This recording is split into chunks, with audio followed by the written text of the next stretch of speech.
Dan semuanya saya mute dulu, nanti insya Allah yang akan jadi pembicara kita untuk ngebahas pembahasan materi kita kali ini nanti bareng sama Bu Hotik.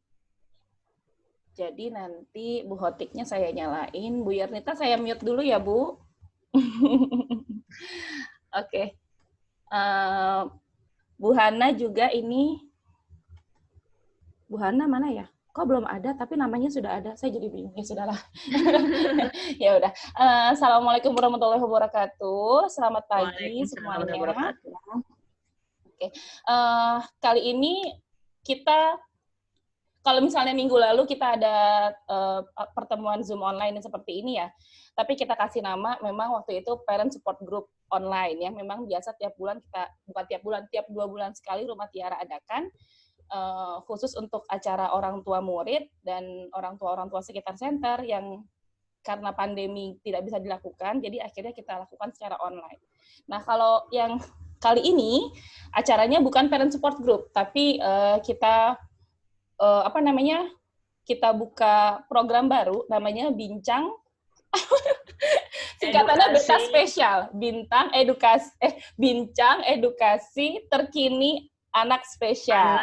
Jadi, insya Allah ini tiap minggu nanti caranya Beta Spesial akan terus berlanjut yang akan membahas mengenai to the point langsung teknik cara mengajar anak-anak yang ada di rumah yang nanti bisa diterapkan sama ibu-ibu yang hadir dan mungkin ada terapis-terapis di luar dan guru-guru yang memang langsung bersentuhan dengan anak-anak spesial. Dan ini sebenarnya nanti ke depannya jadi isinya materi-materi ya, kayak misalnya belajar sosial, interaksi sosial, bagaimana membangun interaksi sosial, berteman, dan lain sebagainya. Nah, sebenarnya ini nggak khusus untuk anak-anak spesial aja, walaupun namanya Beta Spesial ya, tapi menurut kami semua anak itu spesial gitu kan, karena tidak ada mereka semua masing-masing memiliki keunikan sendiri dan mereka masing-masing memiliki kemampuannya mereka sendiri. Jadi walaupun namanya Beta Spesial dan di akhirnya anak spesial, tapi ini terbuka memang untuk anak-anak tipikal sekalipun gitu, karena sebenarnya metode mengajar itu di mana-mana sama gitu kan, anak spesial sama anak enggak, cuman bedanya ada beberapa hal yang memang anak spesial perlu diulang-ulang supaya mereka lebih paham gitu. Nah, untuk kali ini, pembahasan kali ini kita akan membahas mengenai apa ya, Bu? Saya lupa. Oh ya, pairing. Jadi nanti pairing itu seperti apa, dan kenapa kita harus pairing gitu kan. Dari judulnya kan, apa ya, anakku senang bermain denganku gitu kan. Tapi sebenarnya bukan hanya bermain ya, tapi belajar juga. Kita berharap anak-anak kita senang belajar ya kan, belajar dengan kita, belajar di rumah gitu kan, nggak cuma di sekolah aja belajarnya, nggak cuma di tempat terapi aja belajarnya, tapi di rumah juga bisa. Nggak sama guru A aja, tapi sama orang tua juga belajar, sama orang lain belajar gitu. Nah, kita pengen belajar teknik itu, bagaimana caranya supaya kita membuat suasana belajar anak menyenangkan dengan siapapun, dengan apapun, dan dimanapun. Seperti itu ya, jadi nanti untuk orang tua yang memiliki masalah yang sama, mungkin bisa share, nanti bisa bertanya, kalau misalnya malu nanti bisa langsung di chat room juga nggak apa-apa gitu kan. Oke, kalau gitu ini saya lempar saya kasih ke Bu Hotik selaku pembawa materi kali ini. Silakan Bu Hotik. Ya, terima kasih. Assalamualaikum warahmatullahi wabarakatuh. Selamat pagi semua. Terima kasih. Wah, hari ini yang hadir sama kita semua ada 11 orang nih. Alhamdulillah, semoga nanti ada lagi yang datang sehingga kita bisa sama-sama belajar bagaimana cara membuat anak bisa belajar dan bermain bersama kita gitu. Karena kan banyak sekali keluhan dari orang tua, guru yang kok sama ibu ini mau, kok sama saya nggak mau gitu. Kenapa ya gitu kan. Nah, sekarang kita akan nggak akan bahas tentang teori, karena secara teori nanti akan sangat panjang dan juga akan ribet sekali. Jadi ini lebih ke tips dan trik yang Rumah Tiara sudah lakukan. Jadi kita sudah melakukan ini gitu. Jadi kita berbagi yang benar-benar sudah kita terapkan, dan alhamdulillah gitu. Ketika kita menerapkan ini semua, anak-anak kita dari yang awalnya ada kasus yang awalnya lekat banget sama mamahnya, nggak mau dilepas gitu kan, belajar aja sampai dipangku sama mamahnya. Setelah kita menerapkan teknik ini gitu, alhamdulillah sekarang dia mamahnya di luar duduk 2 jam juga dia nggak bareng mamahnya, ya nggak masalah gitu kan. Jadi kita akan langsung aja, mungkin Kak Rani bantu slide-nya di ini. Oh iya benar juga. Jadi kita akan pakai slide, jadi biar membuat kita yang tipe pembelajar visual bisa langsung melihat, dan yang tipe belajar audio juga bisa langsung belajar gitu.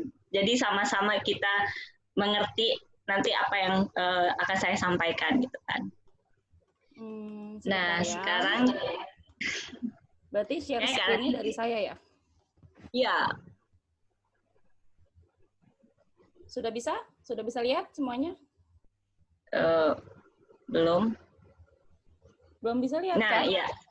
Sudah bisa? Oke. Ya. Jadi seperti tema kita sekarang, anakku senang bermain bersamaku.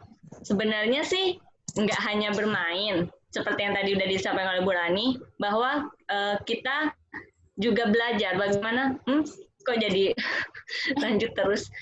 Nggak tahu nih, saya juga bingung. Loh, salah. Awal-awal ya. Kayaknya perlu lebih belajar lagi untuk mengoperasi menggunakan Zoom. Oke. Ya, jadi yang pertama itu mungkin ke slide kedua langsung. Oke, baiklah. Nah, ini biasanya harapan kita ketika kita belajar bersama anak. Ya nggak? Ada yang anak nyaman bersama kita, terus patuh, menyelesaikan semua tugas, suasananya menyenangkan gitu kan. Terus anaknya juga tenang saat mengerjakan tugas. Atau mungkin ada dari ibu-ibu yang, oh Bu, saya juga pengennya kayak gini nih Bu, anak saya ketika belajar gitu. Ada ibu yang mau ngasih ini komentar atau dari Bu Rani? Maaf. Bentar dulu. Ini saya gedein gimana ya caranya? Oke. Jadi kita tuh pengen anak ketika belajar bareng kita, ya pokoknya yang kita suruh A, dia langsung ngerjain A. Yang kita suruh B, dia langsung ngerjain B, tanpa perlu ada perilaku macem-macem gitu kan. Nah, habis belajar, berikutnya kita pengen nih main sama anak. Langsung ke slide berikutnya, Kak Rani. Ini ya? Nah, ya. Balik lagi, kalau saat bermain bersama anak tuh nyaman main sama kita. Banyak sekali kadang beberapa orang tua yang, aduh Bu, gimana caranya bikin anak nyaman sama kita gitu. Nah, ada lagi yang kalau kita main sama anak tuh bisa main sama kita. Kadang memang ada anak yang bermain, ya Bu dia main gitu. Tapi giliran sama orang tuanya, bisa nggak Bu main bareng gitu kan. Terus senang nggak ketika main bareng, dan bisa nggak kita jadi teman anak gitu. Sama anak bisa memainkan banyak hal. Itu biasanya harapan kita, harapan guru, orang tua ketika main sama anak, pengen tuh ya kayak gini gitu kan. Nah, tapi ada beberapa anak yang ternyata masih menolak untuk belajar.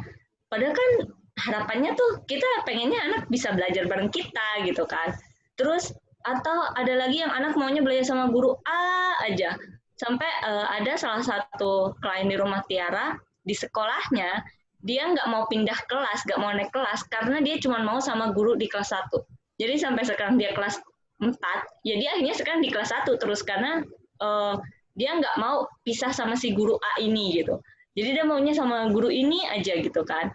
Terus ada lagi anak yang memang sih dia ngerjain tugas yang kita kasih gitu kan, tapi lama banget.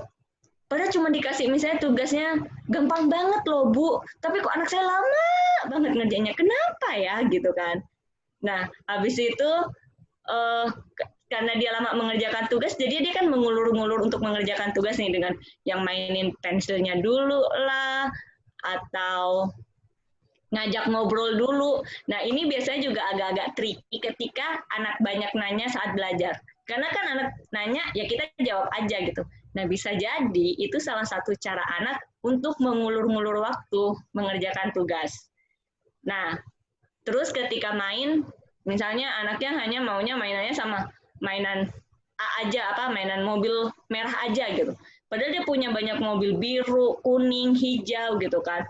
Tapi dia maunya yang merah aja, aku nggak mau yang lain. Pokoknya udah ini the best one, pokoknya ini udah paling oke gitu kan. Nah, sedangkan kan kita pengen nih, anak saya pengennya tuh bisa main mobil sama banyak mobil, atau main Lego juga, atau main apa ya, boneka-bonekaan juga misalnya, pretend play gitu kan. Tapi anak ini nggak mau, pokoknya aku udah mau ini aja, pokoknya aku udah nggak mau yang lain. Oke, nah berikutnya ini juga yang karena dia udah kayak yang kaitan dengan sukanya sama mainan satu, ada anak yang suka sama satu benda yang kadang itu bendanya tuh nggak wajar gitu. Karena kita dulu pernah juga kejadian di rumah Tiara, ada satu anak setiap kali datang dia selalu bawa tutup toples. Entah itu tutup toples cuma dipegang atau di apa, pokoknya dia cuma dipegang, dibawa, dan itu kayak udah nyaman gitu. Jadi itu kayak benda itu jadi safety-nya si anak, kayak pengamanannya buat dia gitu kan.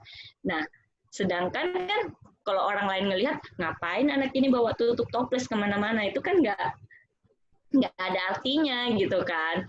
Nah, dari masalah-masalah ini yang sering kita temui. Mungkin sebelum masuk ke materinya, saya ada yang saya mau nanya dulu nih, kira-kira masalah apa lagi sih yang timbul saat belajar dan bermain bersama anak? Ada nggak ibu yang mau ini? Boleh angkat tangan mungkin kalau misalnya ada yang mau sharing.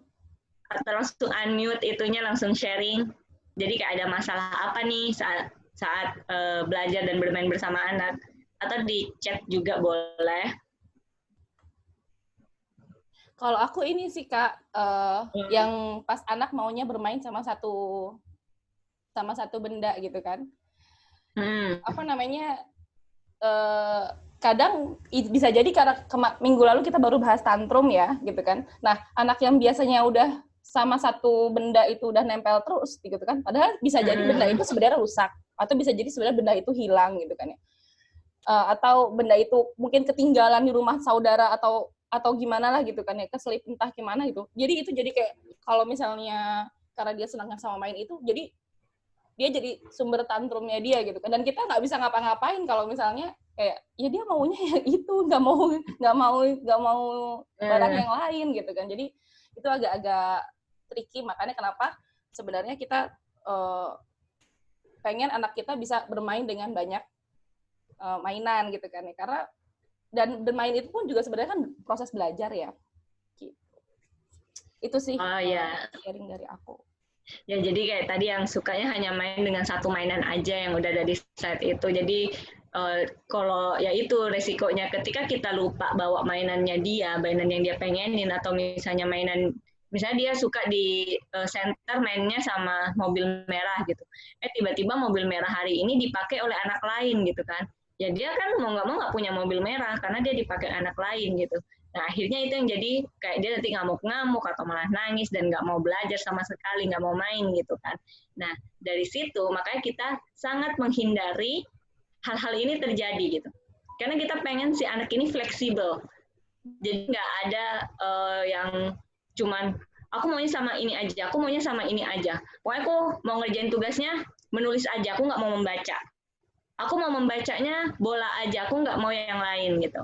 Nah, di sini kita ada satu cara kalau di ABA itu untuk membangun pendekatan anak terhadap banyak hal, banyak benda, bahkan pada kita sendiri gitu. Jadi ada kadang misalnya kayak tadi yang saya contohkan lekat sama mamahnya. Nah, sedangkan kan kalau misalnya kayak sekolah atau di center yang harus ngajarin kan si guru. Kalau misalnya dilekat sama mamah ya gimana gitu. Apalagi kan ada beberapa peraturan di sekolah yang nggak boleh mamah masuk gitu. Akhirnya si anak nangis terus di dalam kelas gitu. Nah, ketika dia nangis terus dipaksa di dalam kelas, akhirnya besok dia nggak mau sekolah karena jadi kayak sekolah itu tempat yang sangat menakutkan buat dia. Dia dipaksa, dia disuruh melakukan hal yang nggak dia sukain gitu kan. Nah, dengan gitu kita bisa melakukan ada satu namanya pairing. Saya langsung ini. Nah, pairing ini memang pengertian pairing itu agak jelimet, tapi ini sebisa mungkin udah disederhanakan. Pengertiannya sendiri yang aslinya tuh nggak ini sih. Jadi tindakan atau kegiatan yang kita lakukan ketika kita memasangkan suatu stimulus yang familiar atau yang anak sukai, yang biasanya kita sebut stimulus familiar ini adalah stimulus netral dengan stimulus yang baru, supaya stimulus yang baru memiliki efek yang sama dengan stimulus netralnya. Aduh, bingung nih. Aduh, kok bahasanya gini ya? Ya, jadi langsung ke slide berikutnya aja, Kak. Nah, jadi di sini, misalnya di sini ada nih kan stimulus netral. Ini stimulus netral ini stimulus apapun yang familiar sama anak. Dan ketika kita bicara tentang teori pairing, kita nggak hanya ngebicarain tentang apa yang disukain anak. Itu bisa jadi apa yang tidak disukai anak juga. Jadi bisa berupa positif atau negatif ya. Jadi nggak hanya yang positif aja, yang anak sukain aja gitu kan. Nah, dari stimulus netral ini akhirnya kita mau bikin stimulus barunya itu memiliki hal yang sama sifatnya seperti stimulus netral. Jadi contohnya nih kayak tadi, anaknya suka mobil merah. Berarti si mobil merah ini adalah stimulus netral. Nah, kita mau membuat si anak suka sama mobil hijau juga. Berarti si mobil hijau ini stimulus baru. Akhirnya kita pasangkan ini berdua, si mobil merah dan hijau ini berbarengan ke anak. Jadi dikasihnya berbarengan gitu.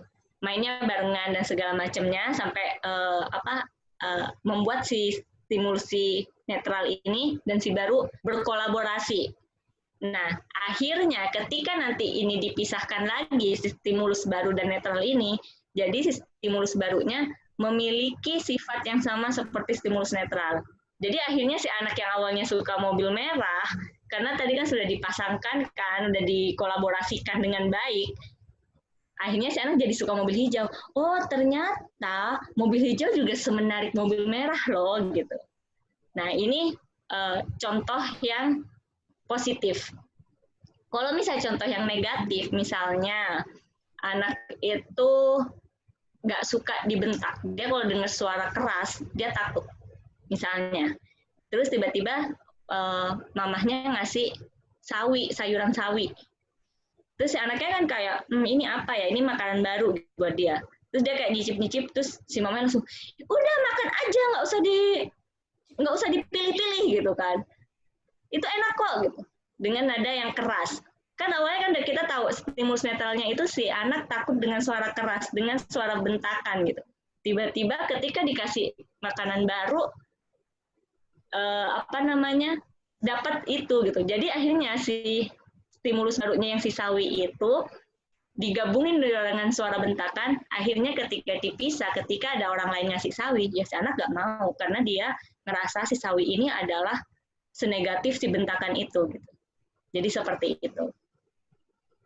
Jadi kalau misalnya nggak paham, bisa langsung ditanya ya. Ya, jadi kalau misalnya nggak ada yang nanya, jadi langsung aja. Oke. Terus, nah, jadi stimulus baru itu bisa menjadi positif atau negatif tergantung dari asosiasi anak dengan stimulus netralnya. Seperti yang sudah tadi saya contohkan. Jadi kalau misalnya yang kayak mobil merah dia suka, karena asosiasinya mobil merah ini menarik, jadi si anak ketika dapat mobil hijau, ya dia juga jadi menarik gitu, jadi suka gitu. Nah, ketika dia yang di sayuran dia dapat bentakan itu negatif, jadi ketika dikasih si sawi, ya menurut dia tuh jadi kayak negatif dan kayak berasa hukuman banget buat dia. Kenapa aku harus makan makanan gak enak ini gitu. Bisa jadi dia sebenarnya nggak suka sayurannya itu bukan karena nggak suka rasanya, tapi ketika dia makan pertama kali itu yang ada sesuatu yang mengiringi dia makan itu gitu. Oke. Saya kecepatan nggak ngomongnya. Saya agak-agak suka cepat sih kalau ngomong. Terus lanjut. Nah, ini ada beberapa contoh untuk pairing. Biasanya kalau kita udah dengar Monas, oh Jakarta gitu. Atau kalau misalnya kita dengar Jakarta, oh Monas. Nah, itu seperti itu pairing gitu. Jadi udah kayak kalau udah Jakarta udah Monas, oh iya itu berarti udah kalau dengar Monas itu Jakarta. Kalau udah di Jakarta, coba diingat sebutin Jakarta pasti diingat langsung Monas gitu kan. Jadi seperti itu. Terus ada dengar bunyi sirene, pasti yang dipikirkan pertama kali kalau saya sih biasanya ambulans. Padahal bisa jadi itu mobil polisi atau mobil patroli atau pemadam kebakaran, tapi entah kenapa setiap kali dengar sirene itu ambulans. Karena dulu di kampung saya sirene itu cuma ambulans doang yang lewat, gak ada mobil kebakaran atau polisi yang pakai sirene lewat gitu kan. Seperti itu. Terus ini ada contoh dari anak, dia suka ngeliat kipas yang berputar-putar, akhirnya sama gurunya, sama kita dikasih gangsing, karena kan sama-sama berputar tuh. Jadi akhirnya si anak ketika ngelihat si gangsing, ya dia sama-sama menariknya dengan kipas gitu. Jadi seperti itu. Atau ibu yang dihubungkan dengan terapis, jadi ketika si anaknya lekat banget sama ibu, si terapisnya ini jangan langsung menarik anak, terus masuk ke dalam kelas, dudukin di dalam kelas 2 jam, tutup pintu gitu. Tapi benar-benar perlahan-lahan melakukan pairing. Jadi kita memasangkan diri kita dengan si ibunya. Jadi ibunya ikut belajar aja terus gitu. Sampai akhirnya perlahan-lahan si ibu mundur dan si anak bisa nyaman dengan kita. Karena si anak kayak udah mendapatkan kenyamanan yang dari ibu tuh di terapis juga ada gitu. Jadi seperti itu. Terus kalau misalnya dengar kalau misalnya nyium bau Kamboja, bunga Kamboja, itu bisa kalau saya langsung identiknya, aduh ada hantu nih gitu kan. Karena memang dulu dari kecil saya udah selalu dibilangin gitu, kalau ada bau bunga Kamboja itu berarti ada hantu, ada kuntilanak lah apa gitu kan. Jadi setiap kali lewat kayak di depan kuburan nyium bau itu kayak, aduh kayaknya hantunya muncul nih gitu kan. Berhubung saya memang penakut sama hantu, jadi ini sangat benar-benar melekat gitu. Padahal kan sebenarnya Kamboja nggak seperti itu gitu. Jadi dia bunga sama seperti mawar, anggrek dan segala macam gitu. Tapi karena diasosiasikan dengan hantu oleh orang tua saya dan keluarga saya dulu, jadi sekarang kalau nyium bau bunga Kamboja ya udah langsung ada hantu nih. Padahal siang-siang bisa jadi saya lewat di pasar nyium bau bunga Kamboja, kan nggak mungkin hantu muncul pagi-pagi gitu kan. Jadi seperti itu. Nah, dari sini ini beberapa contoh, sebenarnya banyak banget contoh, nanti kita bisa langsung diskusi langsung. Berikutnya, slide berikutnya. Nah, dengan pairing, kita bisa membuat anak tuh nyaman menghabiskan waktu bersama kita. Jadi, apapun yang akan kita lakukan ke anak, ketika anak nyaman bareng kita, dia akan baik-baik aja. Kayak ketika disuruh belajar, dia nggak suka belajar membaca misalnya, tapi kan dia nyaman bareng kita, dia ngerasa oke, walaupun aku nggak bisa belajar membaca karena aku bareng Bu Hotik, nanti aku bakalan dibantu, aku bakalan diginiin gitu. Jadi anak tuh udah ada kayak rasa aman, rasa nyaman dan segala macam gitu kan. Terus suasana belajar tuh jadi menyenangkan dengan pairing ini karena si anak nggak merasa tertekan lagi ketika belajar bersama kita. Balik lagi ke poin yang pertama, dia udah nyaman, ya berarti mau apapun akan senang gitu. Bahkan walaupun dikasih target baru pun, si anak juga bakalan tetap senang gitu kan, karena dia sudah nyaman gitu. Terus ketika dikasih instruksi, ya udah kerjain aja. Nggak apa-apa kok belajar sama Bu Hotik, belajar sama Bu Rani nggak apa-apa gitu kan. Jadi habis itu, dengan pairing ini, si anak juga bisa mengeksplorasi banyak hal di lingkungannya. Ini untuk anak-anak yang biasanya suka obsesi sama satu benda. Awalnya kan yang tadi yang udah beberapa yang saya contohkan, dia suka sama mobil merah. Tapi kan dia ketika dilakukan pairing dengan baik, akhirnya dia bisa bermain dengan banyak mobil. Dia bisa bermain dengan truk, dia bisa bermain dengan pesawat, dia bisa bermain dengan sepeda-sepedaan, dengan becak misalnya, dengan alat transportasi lain gitu. Jadi si anak bisa mencoba banyak hal. Terus kayak makanan juga, dia nggak hanya makan kangkung doang, tapi dia bisa makan sawi, bisa makan dan segala macam gitu. Jadi anak nggak hanya berada di dalam satu titik atau itu aja yang dia lakukan, yang dia makan gitu kan. Atau dia dekat sama mamahnya aja gitu kan. Ya itu kan bikin repot mamahnya ya, karena kan namanya ibu rumah tangga kadang kan harus masak lah, harus mencuci gitu. Nah gimana kalau misalnya si anak ngintilin terus kemana-mana? Itu kan sangat membuat si ibu jadi lebih repot gitu kan. Nah tapi ketika si anak bisa main sama kakaknya, main sama bapaknya, dengan omnya, tantenya, kan si mama jadi bisa ngapa-ngapain gitu. Habis itu main lagi sama anak kayak gitu. Terus dengan pairing kita juga bisa mengurangi obsesi atau kelekatan anak. Terus membuat anak menyukai hal-hal baru. Jadi ini hal-hal yang kita lihat ketika kita melakukan pairing. Jadi di rumah tangga itu kita awal belajar itu memang awal pertama kali pasti sebulan pertama paling lama itu kita pairing dengan anak. Karena kita nggak ingin ketika anak belajar di rumah Tiara ada trauma di situ atau anak nangis-nangis sepanjang sesi. Karena kan banyak kejadian dari beberapa klien kita, dia bilang, Bu, udah 2 tahun saya terapi di tempat ini, Bu. Setiap masuk kelas nangis terus sepanjang sesi, Bu, gitu kan. Tapi alhamdulillah ketika belajar bareng kita, gitu, dia nangis cuman, memang pertemuan pertama nangis 2 jam. Pertemuan kedua mulai berkurang jadi sejam. Pertemuan ketiga jadi 30 menit sampai akhirnya sekarang nggak mau keluar kelas gitu kan. Bahkan sama si edukatornya, ayo kita istirahat keluar. Dia cuma geleng aja gitu, karena tetap masih mau belajar di dalam gitu kan. Sampai seperti itu gitu. Nah, makanya kenapa pairing ini sangat penting untuk awal pertama kali kita ngajarin anak atau bermain bersama anak. Karena kita harus dapat kunci dulu si anak tuh nyaman dengan kita.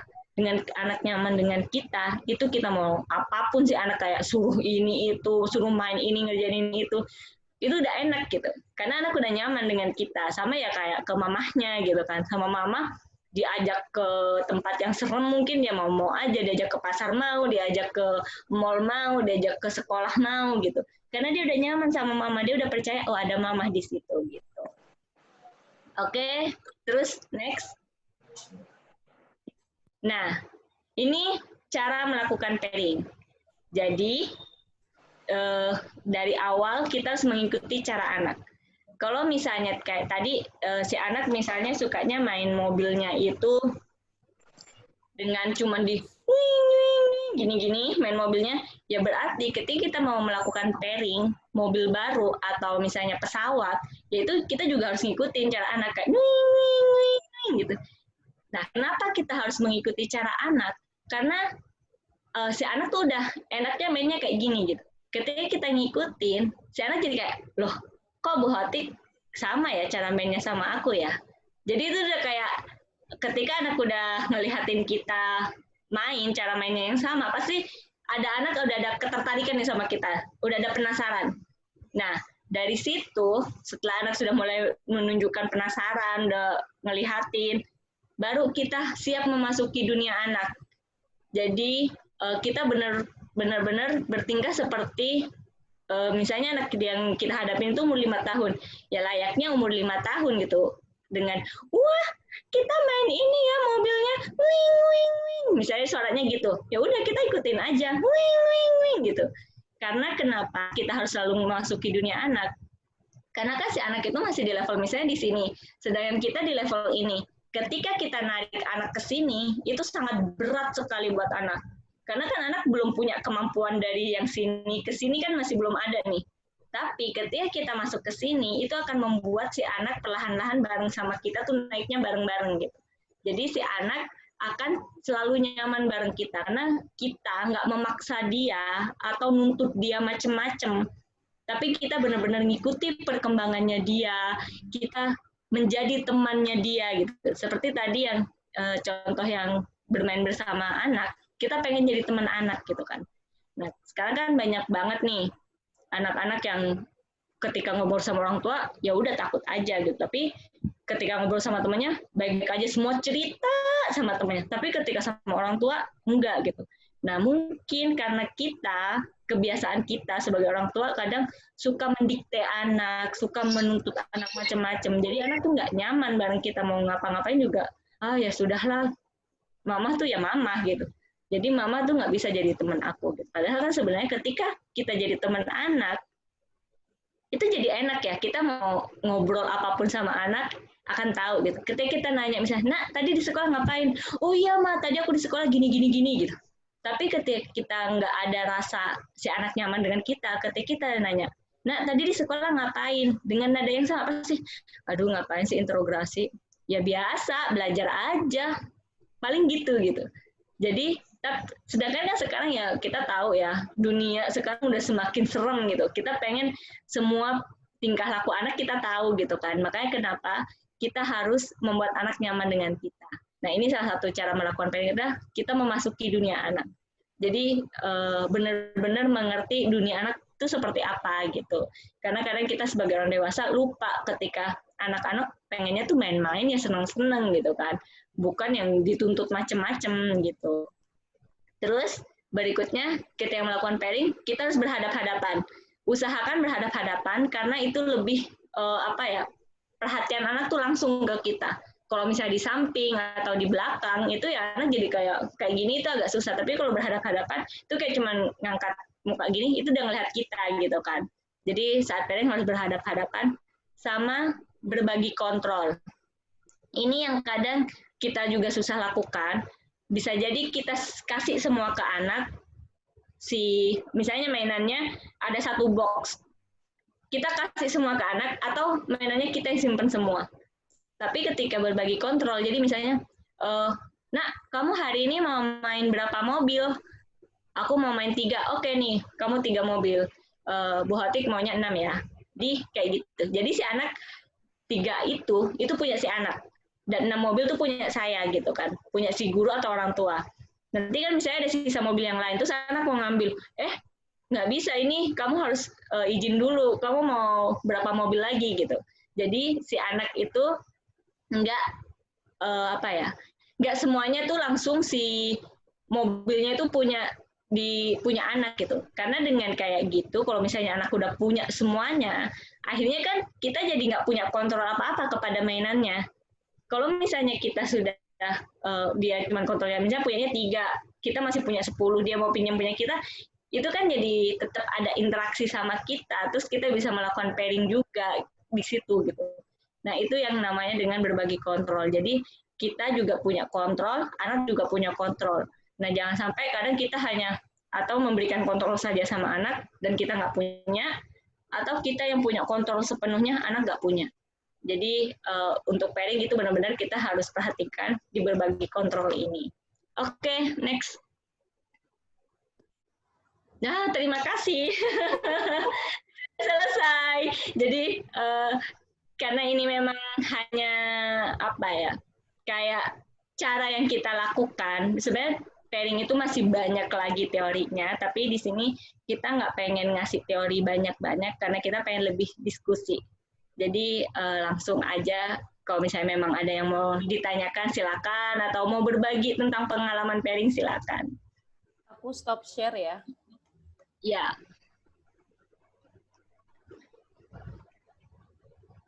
Oke.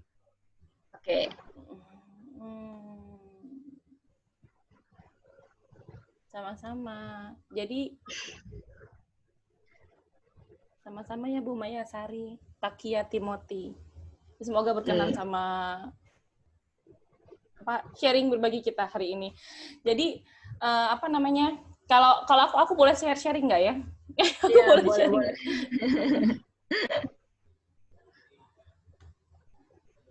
Jadi sebenarnya ini kita ngambil topik ini sebenarnya karena ingat sama yang minggu lalu ya Tik ya. Kan karena minggu lalu tuh kan ada guru ABK gitu kan yang dia bingung gitu kan, gimana caranya kalau misalnya kita kasih reinforcement gitu. Jangan ngomong reinforcement. Kalau kita kasih mainannya si anaknya jadi suka main sama dia gitu kan. Jadi suka main sama mainannya gitu kan. Jadi tapi itu tidak membangun kelekatan anaknya sama terapisnya gitu. Padahal sebenarnya terapisnya yang udah ngasih mainannya gitu kan. Nah, itu kemarin kan sempat kita jelasin sedikit ya gitu kan. Oh iya, cara ngasihnya dan lain sebagainya. Jadi itu mungkin kalau yang sekarang jadi tambah lebih jelas ya gitu kan. Kenapa sih memang mainan itu harus kita berikan kepada si anak langsung hadap-hadapan kan gitu kan. Terus jangan cuma langsung dikasih aja gitu kan, tapi juga tadi kalau kata Bu Hotik bilang tiru anaknya bermainnya seperti apa gitu kan. Jadi biar dia ngerasa kayak oh ternyata orang ini bisa main sama kayak aku juga gitu kan ya. Dan ternyata kita bisa ajarin dia nanti untuk lebih eksplor mainannya. Jadi sehingga dia bakal ingat sama itu, kalau itu mainan itu datang dari seseorang yang juga menyukai mainan yang sama. Jadi dia kayak, oh jadi ternyata gini gitu. itu kan ya yang kemarin kita sempat bahas. Karena Iya. Jadi memang kemarin kan sempat yang itu nanya tentang bagaimana membuat, karena kemarin saya kan sempat bilang ketika kita ngajarin anak, tujuan utama penguatan itu apresiasi itu seharusnya dari kita yang jadi apresiasinya si anak. Jadi walaupun kita nggak bawa makanan atau minuman atau mainan apapun itu, anak tuh udah senang aja bareng kita gitu. Nah, salah satu caranya untuk membuat anak senang sama kita ya ini dengan pairing ini gitu. Jadi yang udah tadi saya jelaskan juga, yang harus berhadap-hadapan, ngikutin cara anak bermain kayak gitu. Jadi ada lagi yang mau bertanya atau sharing? Boleh? Aku bolehkah? boleh, Iya, boleh. boleh. Wah, Kak Ana. Selamat datang. Hai, apa kabar? Alhamdulillah Baik, baik, alhamdulillah. Kak. Aku tertarik dengan tadi. Saya baru ikutan sepotong, tapi memberikan kepada anak permainan berhadap-hadapan, mengikuti dianya, perkembangannya, supaya anak itu senang. Yes. Nah, saya memperkuat dari sudut pandang yang pendekatan neuroscience-nya. Oh, boleh. Keren. Jadi gini, sebetulnya kalau dari neuroscience-nya yang disebut adalah membangun atensi anak. Bukan unsur emosional anak itu senang atau tidak dengan kita. Kita tidak penting anak itu sebetulnya senang, mencintai, atau menyukai gurunya, sebenarnya itu karena kita sudah berbakti. Memang itu passion-nya teman-teman ya. Tapi yang saya tangkap maksudnya adalah gimana caranya anak itu terbangunkan atensinya, sehingga apa yang diberikan, permainan yang diberikan itu memberi manfaat untuk perkembangannya dia. Yang menarik adalah saya selalu mengingatkan kepada guru dan orang tua, jika kita sukses membentuk atensi itu pendek sekali. Hitungannya tuh hanya beberapa menit. Tapi atensi itu mesti berkembang menjadi fokus. Nah, fokus pada anak dengan keistimewaan itu unik. Ada yang tidak sanggup menahan fokus sesuai dengan lifespan-nya fokus pada umumnya. Jadi dia udah langsung kemana-mana lagi. Sementara ada anak yang kalau udah masuk ke fokus, nggak bisa keluar. Ya, benar. Itu yang saya tangkap yang dimaksud dari cerita tadi, bahwa anak itu menyenangi atau punya koneksi dengan pendampingnya. Iya. Jadi si pendamping ini harus mampu menjadi pemantik, trigger, yang menciptakan si atensi menuju fokus yang sedang dilatih supaya jadi reguler. Nggak kelamaan, nggak bisa pindah, atau juga nggak lompat-lompat, tapi sanggup bertahan. Itu challenge banget. Itu terjemahannya saya dari neuroscience-nya. Titipan saya satu. Tolong ingat, kalau kita mau berinteraksi dengan anak itu sudah minum. Karena kekurangan cairan, itu akan sangat melemahkan kemampuan otak untuk melakukan atensi. Jadi jangan sampai kita pikir anak itu nggak mau merhatiin ya yang kita lagi beri ya. Ternyata otaknya dehidrasi. Badannya belum, otaknya udah dehidrasi duluan. Itu yang pertama. Kedua, kecukupan nutrisi, terutama elektrolit. Karena otak itu listrik. Jadi otak selalu butuh elektrolit. Kegagalan kita koneksi dengan anak yang on-off, hari ini sukses. Kok besok enggak, kemarin iya, pokoknya enggak sama. Itu bukan karena kesalahan atau kegagalan kita. Juga bukan karena anak itu spesial. Tapi bisa jadi karena kurang cairan dan kegagalan asupan nutrisinya. Jadi dua hal ini pastikan dulu sebelum kita melakukan action sama anak-anak, anak manapun, siapapun. Ya, sip. Wah, makasih banyak Kak Ana, masukannya sangat bermanfaat sekali ya, dan itu sangat ilmu tambahan yang tentang kita harus mempersiapkan anak dari segi cairannya sama nutrisinya, karena mungkin ya sebagai saya memang selama ini melihatnya perilaku aja, nggak pernah mempelajari neuroscience gitu kan. Jadi anggapnya kenapa nih perilakunya kayak gini gitu. Dan bisa jadi mungkin karena otaknya dia sudah dehidrasi gitu kan ya. Yep. Ya, terus sama yang tadi juga tentang atensi, itu memang benar sangat menarik sekali karena ya kita memang melakukan ini semua untuk mendapatkan atensi anak gitu. Jadi ketika anaknya sudah memberikan atensi sama kita mau bermain atau belajar, ya udah anaknya kerjain aja semuanya gitu. Jadi seperti itu. Makasih banyak Kak Ana masukannya. Ya, boleh dari ibu-ibu yang lain? Oh ya, boleh. Rehan. Tertarik dengan yang tadi dibilang dengan Ibu Ana. Elektrolit itu kita bisa dapat dari mana ya? Untuk misalnya kalau memang triggernya dari kekurangan elektrolit. Itu yang pertama. Yang kedua, mohon masukannya.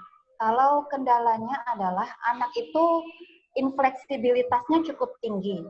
Jadi kita berinteraksi sama dia banyak waktu di mana, karena kan tadi soal juga yang berbagi kontrol ya. Karena dia infleksibilitasnya cukup tinggi, jadi kalau kita sudah mau tarik ke subjek yang berbeda, dia nggak mau, dia mau bertahan di situ, karena dia infleksibel. Terus untuk kontrol, karena dia merasa sesuatu yang tidak pasti atau yang tidak dia sukai itu tidak menyenangkan atau menakutkan. Jadi kita akhirnya interaksi itu stuck di situ aja. Kalau saya pribadi mungkin kurang sabar, jadi kalau saya coba untuk beberapa kali sudah tidak bisa, akhirnya ya udah deh, nanti next aja kita coba lagi. Gitu. Jadi mohon masukannya, terima kasih. Ya, makasih. Aku tanggung jawab elektrolit. Iya, karena saya juga nggak tahu. Itu tadi yang mau ditanyakan juga. Saya memantik elektrolit. Iya. Untuk elektrolit ada dua hal. Yang pertama, kalau kita mau melakukannya untuk memiliki tabungan yang reguler, itu pastikan kecukupan sayur dan buah. Karena natrium, kalium, klorida itu yang dibutuhkan sebagai ion pengantar semua stimulus yang ada di otak, itu datangnya dari sayuran dan buah. Bagaimana menginput itu pada anak? Trik yang pertama adalah kita gunakan jus. Karena kecukupan jumlahnya tercapai tanpa dia perlu melakukan effort dengan otot di pipinya. Jadi dia hanya melakukan dengan effort otot di leher. Minimal effort. Tapi kalau ada beberapa jenis buah atau sayur yang dia sukai, maka itu tetap diberikan lewat konsumsi dikunyah.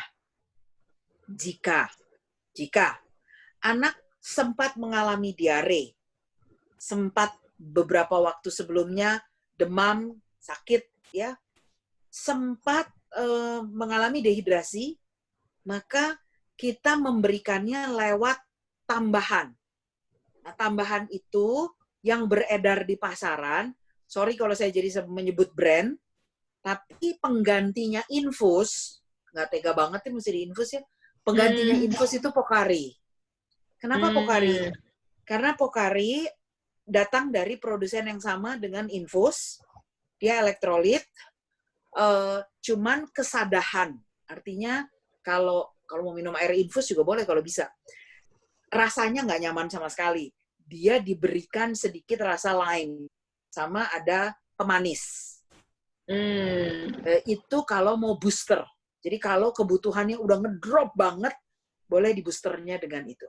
Bagaimana dengan cairan elektrolit yang lain yang sudah penuh dengan aneka rasa dan model, varian? Itu sangat bergantung kepada kondisi profil setiap anak. Apakah anak itu tidak memberikan respon negatif pada misalnya pemanis buatan, taste tertentu, atau komponen yang ada sebagai komponen pengawet di dalam berbagai minuman yang tersedia itu. Kalau mau yang lebih alamiah apa? Air kelapa. Air kelapa itu mengandung elektrolit dan manisnya manis alamiah. Sama dengan gula merah. Ya, jadi dia menjadi gula cepat yang segera dilepas di sel. Bukan gula rantai panjang yang akan menumpuk. Itu untuk urusan elektrolit ya. Sedikit info tadi kalau dibilang anak itu infleksibel, terutama kalau mau memindahkan atensi dan perhatian dia dari satu topik ke topik lain, kalau saya akan menganjurkan menggunakan transition time. Jadi kita selalu harus mengenali apa teknik transisi pada setiap anak yang punya keistimewaan dengan kesulitan memindahkan atensi. Misal, kita gunakan sensorinya yang dominan. Kalau yang dominan auditori, lalu kita menyanyi, maka dia akan lepas atensinya dari yang sedang dilakukan. Nah, waktu udah lepas, baru kita belokin. Kalau dia adalah yang visual, maka kita selip-selipkan sesuatu di depan pandangan dia yang sedang atensi pada hal yang dia lakukan. Atau kita sediakan di sebelahnya. Dengan catatan, punya color yang menarik, atau punya sedikit sparkling light. Jadi pantulan cahaya. Karena kan dia atensinya dominannya lewat visual. Kalau anak yang kinestetik, maka kita bisa dengan melakukan perabaan. Jadi kita berikan sentuhan taktil dengan tekanan tertentu untuk transition time ngebelokin. Jadi kita wajib kenal profil anak itu. Tambahan dikit tanggung jawab, tadi udah ngoceh. Silahkan, Tutu. Ya, nggak apa-apa, Kak. Keren, masukannya memang sangat bermanfaat sekali. Jadi tahu ternyata air kelapa cairan elektrolit. Tadi udah mikir cairan elektrolit apa gitu ya. Banyak minum air kelapa aja. Ya. Dalam jumlah yang cukup ya, jadi jangan juga kebanyakan. Iya. Karena satu itu juga dibuang, dan kalau tidak diseimbangi dengan protein yang cukup, karbohidrat yang cukup, kelebihan ion itu pada anak-anak dengan ketidakseimbangan itu bisa menimbulkan kondisi ketegangan juga. Jadi jangan juga berlebihan. Kita mesti kenal betul. Wah, kayaknya boleh nih kapan-kapan ada kita ngobrol langsung di Zoom gini untuk ngebahas tentang tadi nutrisi otak pada anak. Ya, tadi yang sudah disinggung sama Kak Ana tentang transisi time, itu memang salah satu cara untuk membangun infleksibilitas sama si anak. Jadi biar si anak tidak terlalu istilahnya strict atau kaku gitu kan ya. Jadi bisa dengan waktu. Terus kalau misalnya masuk dengan pairing kita, jadi ibu sebelum mau pindah ke yang lain itu sudah ada hal lainnya, itu udah dimasukin ke kegiatannya yang sekarang gitu. Jadi dibuat si kegiatan yang akan berikutnya itu menarik dulu nih di sekarang gitu kan. Nanti ketika kita sudah waktunya habis, sekarang kita masuk ke ini yuk, sekarang kita main ininya full gitu. Nah dengan kayak gitu kan si anak kan awalnya udah tertarik nih sama yang benda B nih, kan awalnya aktivitasnya A, sekarang mau ke aktivitas B, dia udah mulai ada tertarik dengan aktivitas B, akhirnya si anak ketika diajak ke aktivitas B, ya dia mau aja gitu kan. Nah itu memang fungsinya pairing tuh di situ gitu. Jadi kita membuat hal-hal yang tadi kesulitan itu masukkan ke aktivitas yang disukain anak. Jadi kayak gitu. Jadi perlahan-lahan, nggak langsung yang sudah stop di A, ya udah kita pindah ke B gitu. Walaupun dengan transisi waktu tadi ya itu juga bagus gitu. Jadi kita kasih tahu, nah kita main di kegiatan A 5 menit ya. nanti kita di B ini 5 menit juga. Nah di A kita mainnya ini, di B mainnya ini. Jadi udah ada di situ gitu. Jadi biar si anak sudah tahu apa yang mau dilakukan berikutnya. Karena tadi kan Mama Rehan ngasih tahu dia ngerasa nggak nyaman lah atau nggak suka di situ. Karena dia nggak kayak belum punya visi gitu, belum punya pandangan. Berikutnya dia tuh mau ngapain, kok tiba-tiba aku suruh pindah gitu. Padahal aku udah nyaman di sini gitu. Jadi itu pairing kita tuh di situ. Untuk anak yang inflexibility, biasanya seperti itu. Oke. Ada tambahan atau masih? Iya, sama-sama. Atau ini Bu, ada tambahan lagi?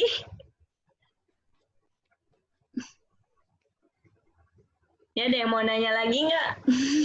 Mumpung masih ada waktu nih.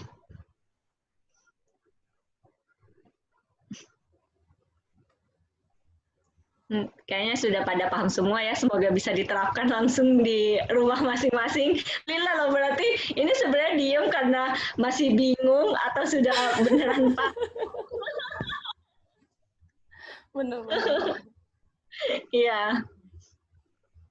Jadi saya mau cerita aja untuk yang melepas kelekatan anak dari mamahnya di yang kasus Rumah Tiara Temukan. Jadi dulu ada seorang anak yang dia umurnya tuh baru 5 tahun dan benar-benar lekat banget sama mamahnya. Itu bahkan duduknya itu di pangku gitu, dan itu harus dipeluk sama mamahnya. Udah di pangku, dipeluk. Itu kalau misalnya di depan orang gitu kan. Kalau misalnya di rumahnya dia biasa aja, yang penting ada mamahnya di sampingnya. Tapi karena ini di center baru, orang baru, dia harus seperti itu gitu. Jadi awal-awal kita belajar sama anak ini, kita ajak masuk mamahnya, dia duduk di pangkuan mamahnya, udah, terus kan dia dipeluk sama mamahnya. Perlahan-lahan ketika si anak ini udah nyaman main sama kita, lepas tangan mamahnya. Nanti ketika si anak ini kayak udah mulai gerak-gerak lagi gitu, nunjukin kok kayak ada yang kurang, itu mamanya kayak langsung peluk lagi. Jadi kayak nunjukin ke mamahnya kalau mamanya tuh ada di situ. Dan satu lagi, mamanya tuh nggak ngomong sama sekali. Karena kita pengen transisi dari si mamah ini ke kita. Kalau misalnya mamahnya masih ngomong, berarti kan si figurnya ini sih masih kuatnya di mama. Nah, kita tuh pengen kita yang kuat nih di dalam kelas sama si anak. Tapi tanpa harus langsung narik dia dari mama. Nah, habis itu dia udah mulai nyaman. Besoknya nggak perlu dipeluk. Udah mamahnya diem aja tangannya. Cuma dipangku. Habis itu dia udah nyaman lagi. Mamahnya duduk di samping-sampingan sama dia. Dia kayak masih senderan gitu ke mamahnya tangannya gitu. Sampai akhirnya mamanya tuh perlahan-lahan mundur, duduk di belakangnya. Jadi setiap kali dia nengok, oh ada mama, oh ada mama. Terus mamanya semakin berjarak, dan itu kayak mamahnya pun mundurnya tuh pelan-pelan banget tanpa ada suara sama sekali. Jadi nggak ada kesan yang sekiranya kalau misalnya gerasa-gerusu kan mau pergi gitu. Si anak langsung panik gitu kan. Tapi itu benar-benar gesernya tuh pelan-pelan banget gitu.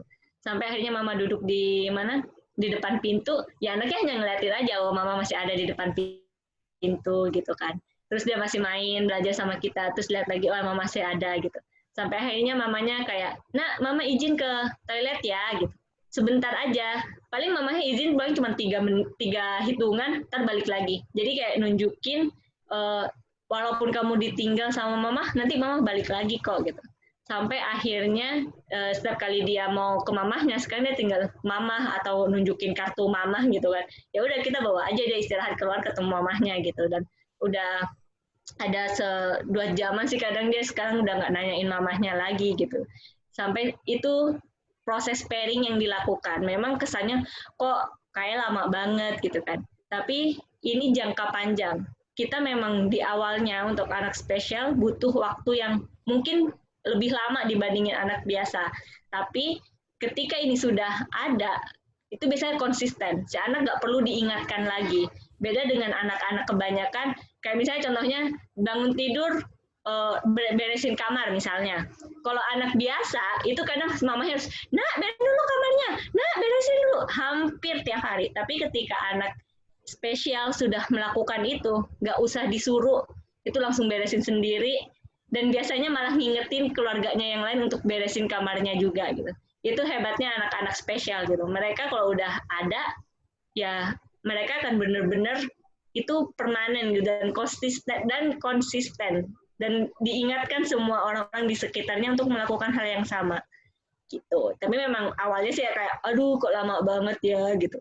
Tapi ujungnya itu sangat, kita nggak perlu ngingetin apa-apa, udah semuanya akan baik-baik aja gitu. Ya, ada lagi nggak tanggapan atau pertanyaan? Mungkin dari Bu Rani, pengalaman tentang pairing. Apa ya? Udah kebanyakan ya jadi lupa, aduh banyak banget. Nah, pairing itu sebenarnya prosesnya sangat menyenangkan karena ya kerjaannya main-main sama anak. Yeay! Karena saya senang bermain. Atau mungkin ini kali ya Kak, tadi sebenarnya untuk transisi tugas juga kan, sebenarnya tugas itu kan memang perlu di-pairing-kan, apalagi tugas baru. Biasanya tuh kalau misalnya kita ya edukator dulu gitu kan, sebelum kita tahu proses pairing itu seperti apa gitu kan ya. Aku tuh pernah punya pengalaman ketika anaknya itu enjoy sama kita nih, karena emang udah biasa sama tugas yang itu kan gitu. Terus tiba-tiba datang, kalau kemarin kan dulu kan namanya bikin program baru gitu ya, asesmen baru gitu kan, program baru. Datang program baru pasti susah gitu kan. Itu anaknya langsung berubah lagi. Jadi tuh jadi setiap program baru datang gitu kan, anak itu sampai bisa memvisualisasikan kalau sampai orang ini datang gitu. Waktu itu CM saya gitu kan, case manager saya datang, itu langsung ini hari ini kayaknya bad banget deh gitu. Sampai seperti itu pengalamannya. Dan ternyata ketika udah mengetahui pairing itu seperti apa gitu ya, oh pelan-pelan ternyata yang kayak misalnya kita mau masukin, misalnya dia suka menggambar gitu kan, misalnya dia suka mewarnai gitu kan, kita mau masukin pengenalan angka misalnya sama dia, itu kan memang harus dibawa pelan-pelan gitu kan. Mungkin bisa jadi dia mewarnai bentuk yang tadinya cuma bentuk persegi gitu kan, itu sekarang jadi bentuknya jadi angka gitu. Nanti jadi pelan-pelan, jadi dikerjain bareng sekali, dan ternyata ya alhamdulillahnya gitu ya gitu kan, semenjak emang pelan-pelan sekali ngebawa anak itu untuk jadi tahu sama hal yang baru, kita kenalin pelan-pelan dari hal yang baru, sampai itu jadi berkurang gitu kan. Jadi sekarang ya nggak jarang aja ya gitu ya anak-anak Rumah Tiara kalau misalnya dapat program baru langsung langsung jadi kayak dulu lagi gitu, berubah lagi gitu. Jadi itu sih yang aku lekat banget untuk pairing gitu. Ya, benar sekali. Kalau misalnya kayak dapat tugas baru tuh kan ya, aduh tugas baru. Apalagi kalau misalnya kayak dulu kan ada kayak supervisor atau case manager gitu kan ya, datang tugasnya hanya ngasih tugas gitu kerjaannya. Kalau dia datang itu bisa anaknya udah langsung kayak bad mood. Ya benar sih, aku juga pernah ngalamin itu sih dulu.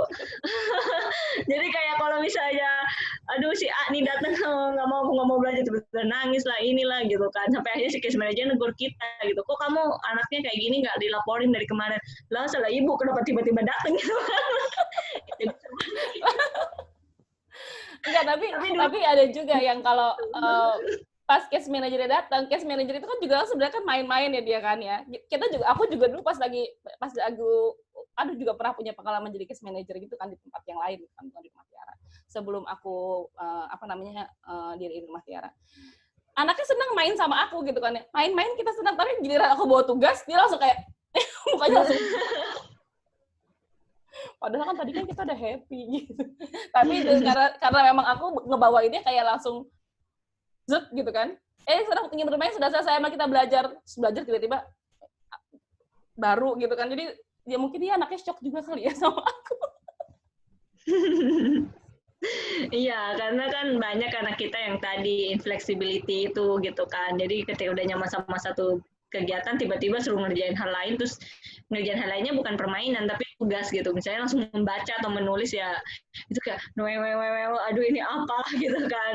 Jadi seperti itu. Jadi memang tugas pun dibawa perlahan-lahan, kayak yang tadi contohnya Kak Rani misalnya mau belajar angka gitu, dia suka mewarnai, ya kita bisa nulis aja, oh kita warnain merah, terus tulis merah di situ, nanti bisa mana huruf A ya, ini A, ini M gitu. Dari situ kan akhirnya kita belajar gitu. Terus angka-angkanya juga dikasih warna-warna yang colorful gitu, yang warna-warni gitu, nggak yang hanya pulpen hitam, udah itu aja, atau spidol hitam itu kayaknya apa ya, ngeliat spidol hitam tuh udah ada trauma tersendiri gitu sama anak-anak. Jadi pakai aja krayon, pensil warna, spidol yang banyak warna gitu. Jadi selalu cheerful gitu di dalam kelas, nggak yang hanya hitam putih.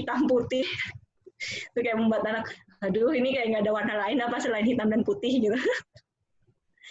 Ya udah gitu aja kali, kalau misalnya memang udah nggak ada yang mau ini ditanyakan lagi. Semoga bisa dipraktekkan. Ya, semoga bermanfaat. Terima kasih tadi Kak Ana yang sudah memberikan masukan dan tambahannya, membuat saya semakin ngerti tentang atensi anak. Bisa jadi bukan karena dia kenapa-kenapa, atau ya bisa jadi karena dehidrasi otaknya.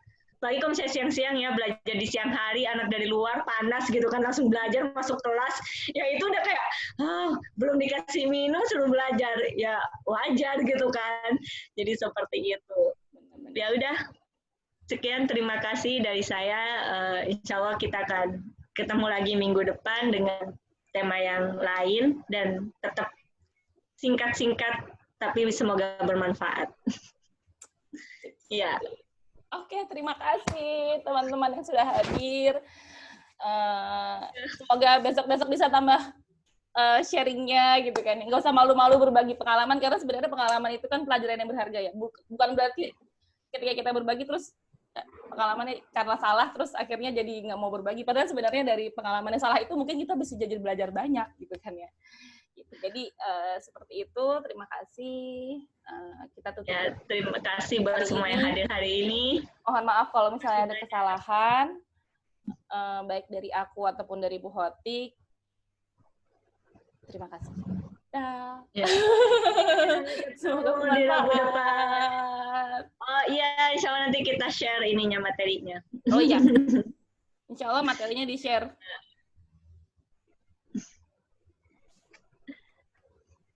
Gimana caranya ya? And meeting for all ya.